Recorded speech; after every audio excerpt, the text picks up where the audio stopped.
تلك الدار الآخرة نجعلها للذين لا يريدون علوا في الأرض ولا فسادا والعاقبة للمتقين. Alhamdulillahirrabbilalamin. Wassalatu wassalamu ala al-mabuthi rahmatan lil'alamin Nabiyyina Muhammad wa ala alihi wa sahbihi wa man tabi'ahum bi ihsanin ila yaumiddin, amma ba'd.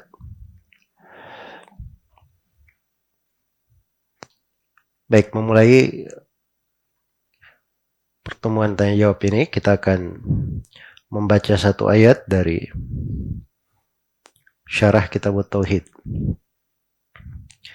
di halaman 7 dari buku Al-Mulakhas.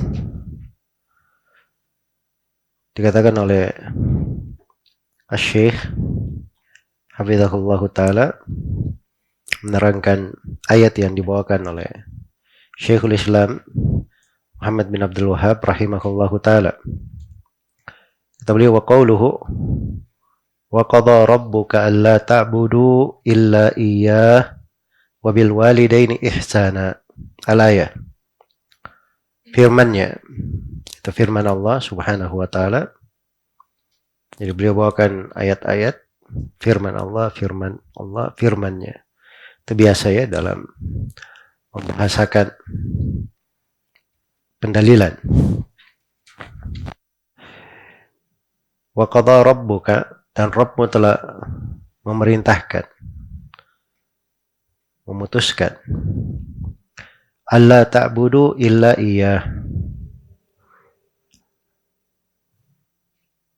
agar kalian tidak beribadah kecuali hanya kepadanya. Wabil walidaini ihsana, dan hendaknya kalian berbuat baik kepada orang tua kalian dengan sebaik-baik. Baik. Ini ayat di surah Al-Isra ya, akan diterangkan oleh Syekh. Hafizahullah Ta'ala kandungan dari ayat ini. Mula-mula beliau jelaskan beberapa kata yang perlu diterangkan dari ayat. Situ wa qadha. Apa itu qadha? Kata beliau, memerintahkan dan mewasiatkan. Dan diinginkan dengan qadha di sini adalah qadha ketentuan syar'i dini, bersifat syariat agama. Bukan qadha ketentuan qadari kauni yang bersifat penakdiran dan pengadaan. Maksudnya begini, dalam kata-kata bahasa Arab itu dipakai di ayat-ayat Al-Quran, hadits-hadits Rasulullah SAW. Kadang satu kalimat itu multi makna, banyak maknanya. Maknanya itu bisa diketahui sesuai dengan konteks ayatnya. Iya. Jadi kata qadha itu salah satu dari 14 kalimat yang disebut oleh Syekhul Islam Ibnu Taimiyah rahimahullahu ta'ala di jilid 8 dari Al-Majmu' al-Fatawa, oleh Ibnu Al-Qayyim rahimahullahu ta'ala di Syifa'ul Alil. Salah satu dari 14 kalimat yang terbagi dua menjadi kauni qadari dan syar'i dini. Iya. Jadi ketika diterjemahkan, ya penerjemahannya sesuai dengan maknanya. Misalnya, al-idhin. Apa artinya idhin dalam bahasa Indonesia? Idhin mengizinkan, kan begitu. Sudah bahasa Indonesia. Tapi dia kalau bahasa Arab, idin itu ada kauni, ada syar'i. Ya, kalau idin diartikan kauni, qadari, itu artinya hal yang Allah takdirkan. Hal yang Allah izinkan, diputuskan sebagai penakdiran, begitu. Nah, kalau idin di konteks syar'i dini, itu artinya Allah syariatkan. Diizinkan artinya Allah syariatkan. Jelas ya?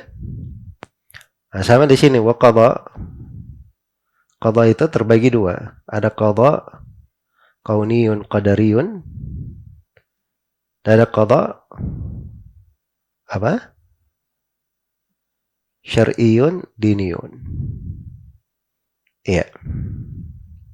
Syar'iyun diniyun. Nah, ini penting ya untuk dipahami. Kalau saya uraikan lebih jauh lagi, banyak pembahasan. Orang-orang yang menyimpang di pembahasan takdir itu, semua orang yang menyimpang di pembahasan takdir, salah satu masalahnya, dia tidak bisa bedakan itu. Antara sesuatu yang bersifat kauni, qadari, dan sesuatu yang bersifat apa? Dini, syar'i. Kalau di pembahasan takdir itu, ada kalimat al-irada. Irada kauniyah, qadariyah, dan irada diniyah syar'iyah. Itu kauni. Apa namanya? Irada. Iya. Jadi, orang-orang ini menyimpang. Dianggap bahwa kalau Allah menakdirkan sesuatu, artinya Allah cinta sesuatu itu.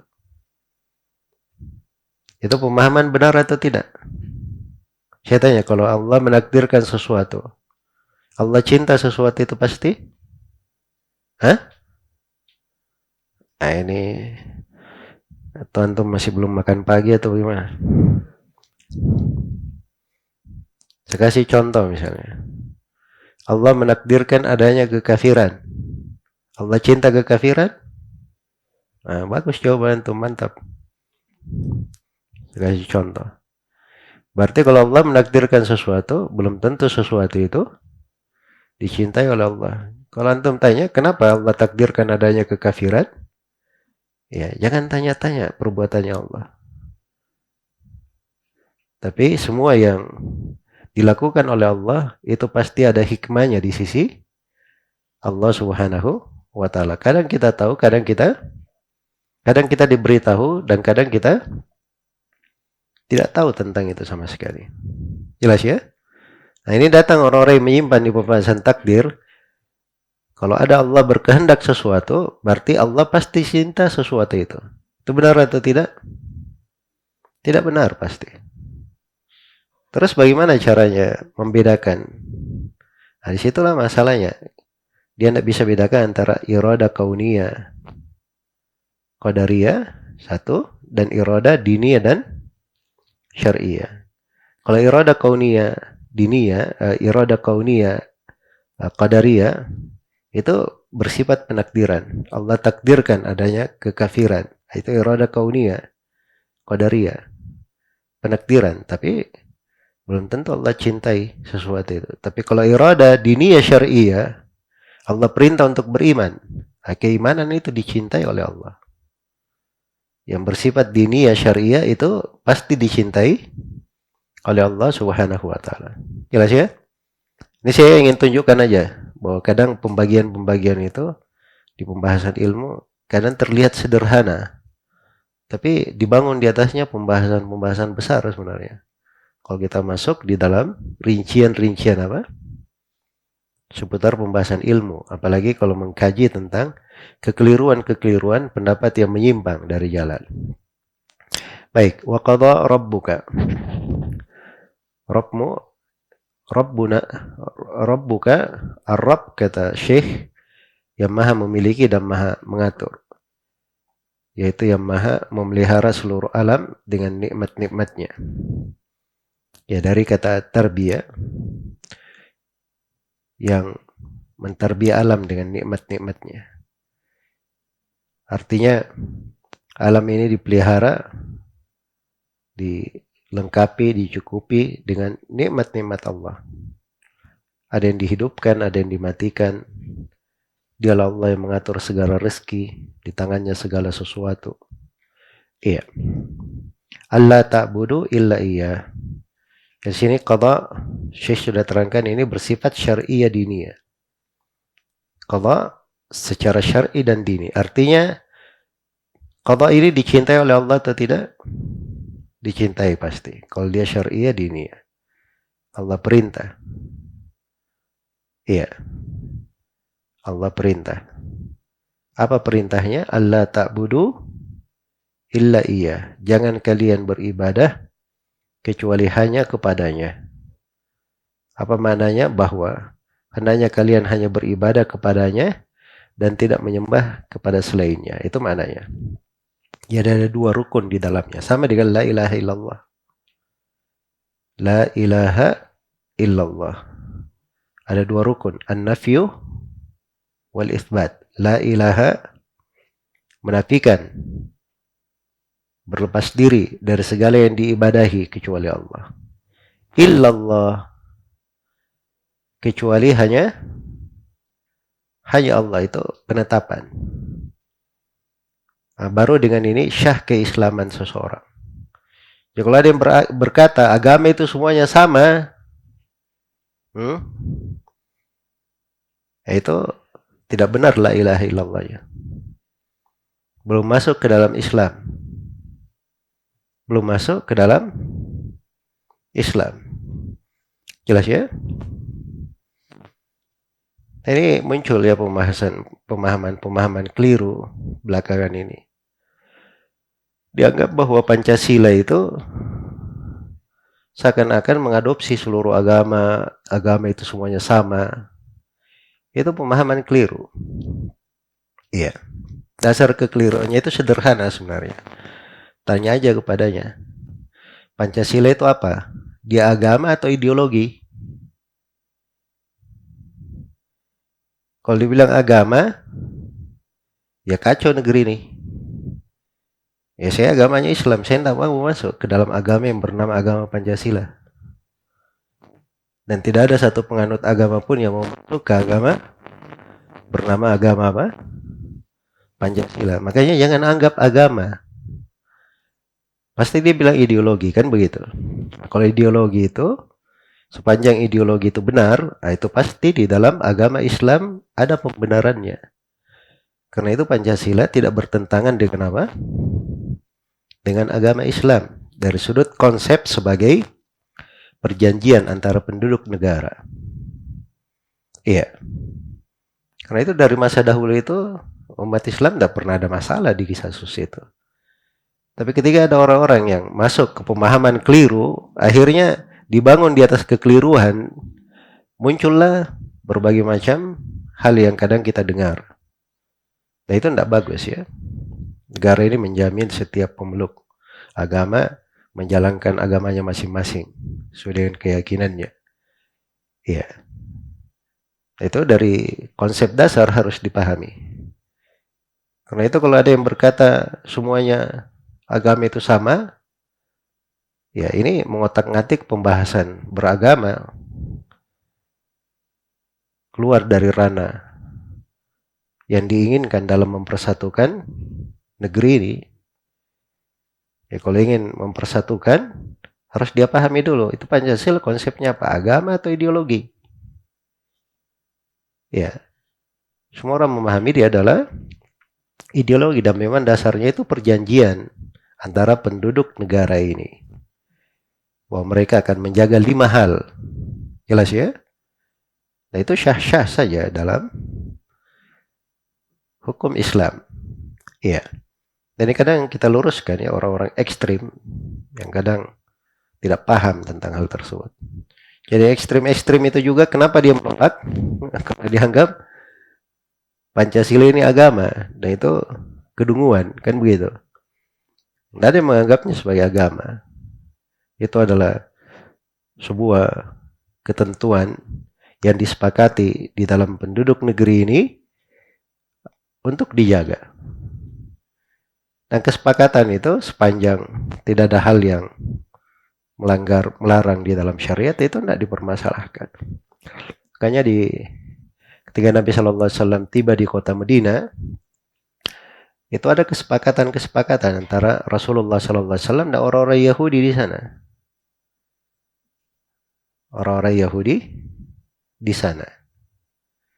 Ada 3 suku dari Yahudi waktu itu.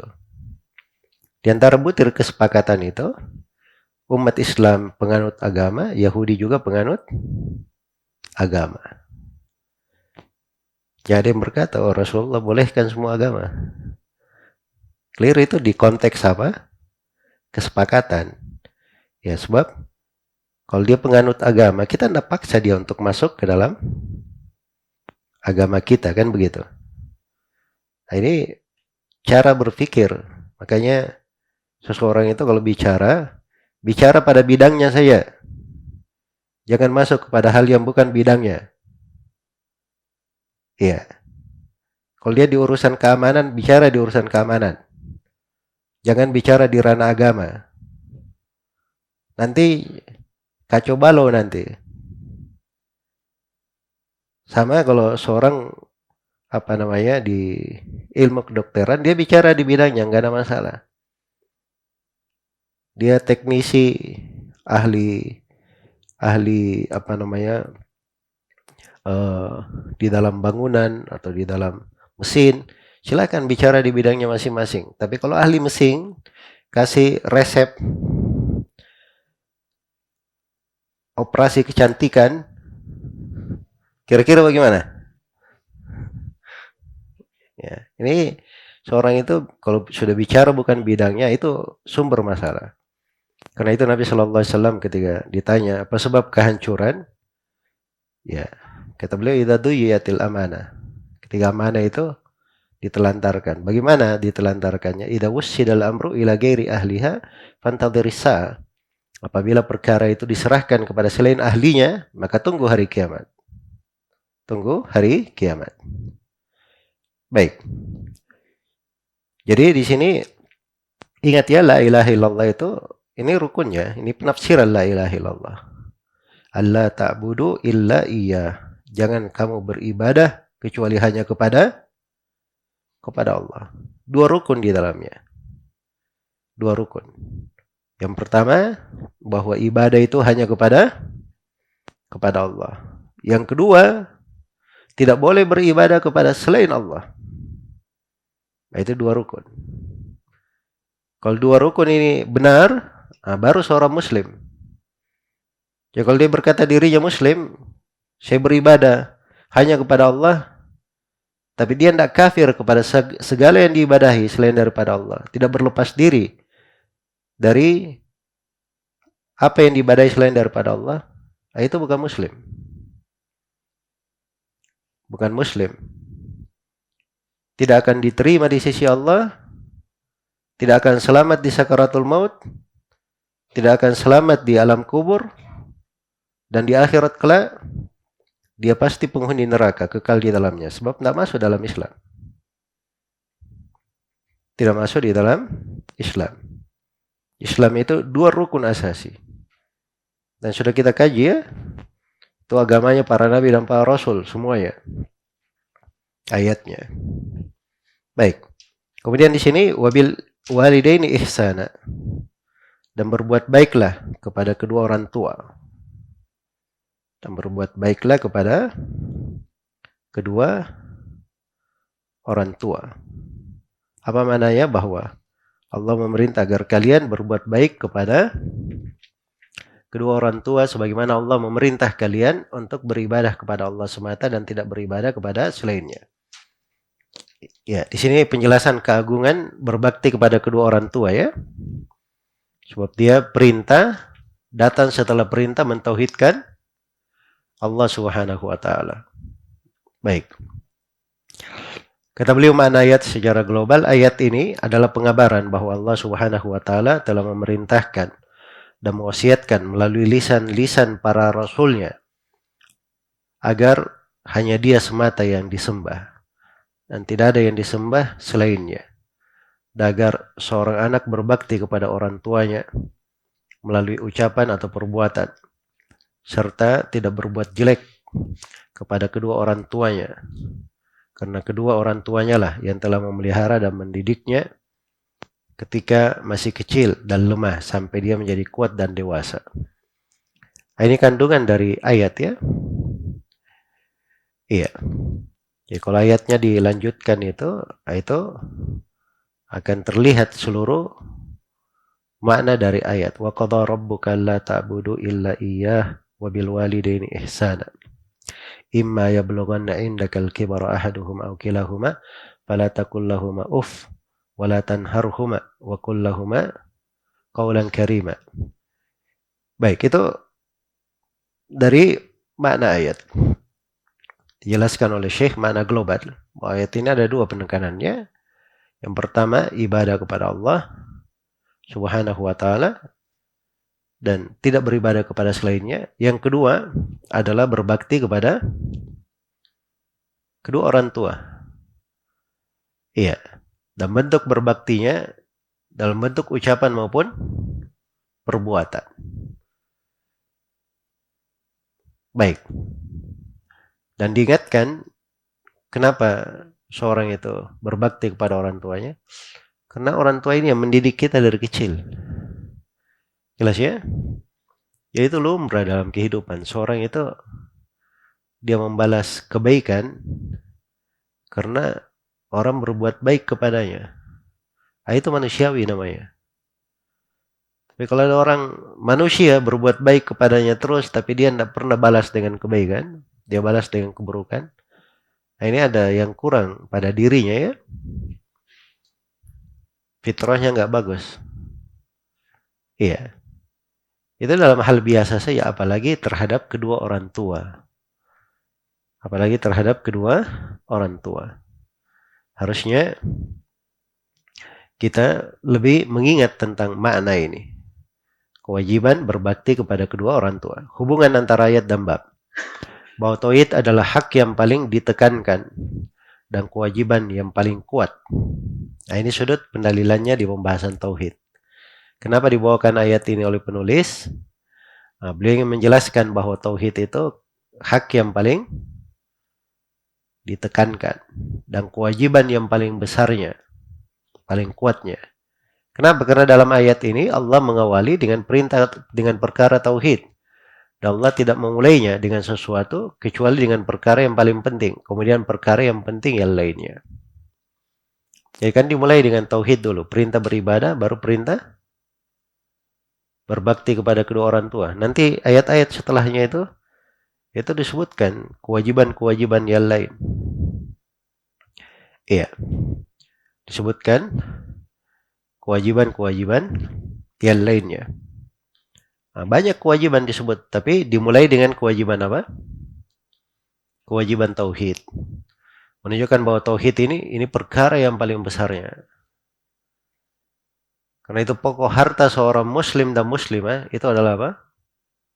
Itu adalah tauhidnya. Jadi kalau seorang tidak punya tauhid, itu orang yang paling miskin. Orang yang paling miskin. Karena itu orang-orang kafir yang belum masuk ke dalam Islam, sebanyak apapun yang dia miliki dari dunia, itu orang yang paling miskin. Orang yang paling miskin.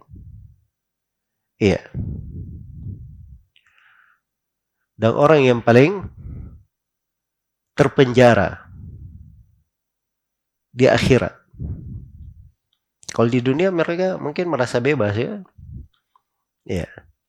Tapi di akhirat, nah itu kemiskinan. Tidak ada apa-apanya dia, walaupun paling hebat kehidupannya di dunia, dia rasakan dari kehidupan akhirat. Ya, beberapa saat saja dia akan menyangka bahwa dirinya adalah orang yang paling sial. Tidak pernah berlalu kebaikan apapun. Tapi seorang mukmin berbeda. Di dunia mungkin dia banyak kekurangan, banyak ujian-ujian. Dunia memang ini penjara bagi seorang mukmin. Tapi di akhirat kelak, disitulah kebaikannya. Disitulah kebaikannya. Ada hal-hal di dunia ini diharamkan atas kita. Kenapa?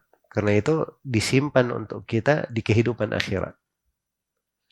Karena itu seorang muslim bagaimanapun banyaknya hartanya, kelapangannya, nggak boleh dia makan pakai emas, piring emas, minum pakai gelas perak. Diharamkan. Sebab itu piring dan gelasnya penduduk sorga. Itu untuk kehidupan akhirat kita. Jiwa itu harus seperti itu, harus ditahan. Harus diberi sesuai dengan posisinya. Nah, boleh jiwanya dia lepas begitu saja. Tidak ada kontrol, dia lakukan segala yang dia inginkan. Nah, itu sebab yang akan membahayakannya. Baik, masih di halaman 8, faedah ayat. Sebutkan 5 faedah di sini oleh Syekh.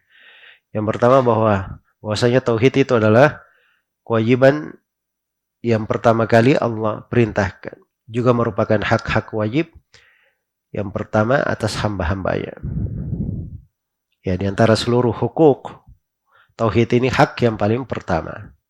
Di antara seluruh kewajiban, ini kewajiban yang paling pertama diwajibkan. Tauhid ini. Jelas ya? Ini subhanallah pembahasan tauhid itu meluruskan jalan orang. Membuat mindset orang itu istiqamah, benar. Iya. Sebab dia tahu kalau sudah ngerti keagungan tauhid, besarnya tauhid, itu memberikan kepada dia pemahaman-pemahaman yang besar pula. Dia akan tahu bahwa harta yang paling besar adalah tauhid. Kalau dia berdakwah, dia akan mulai dengan tauhid.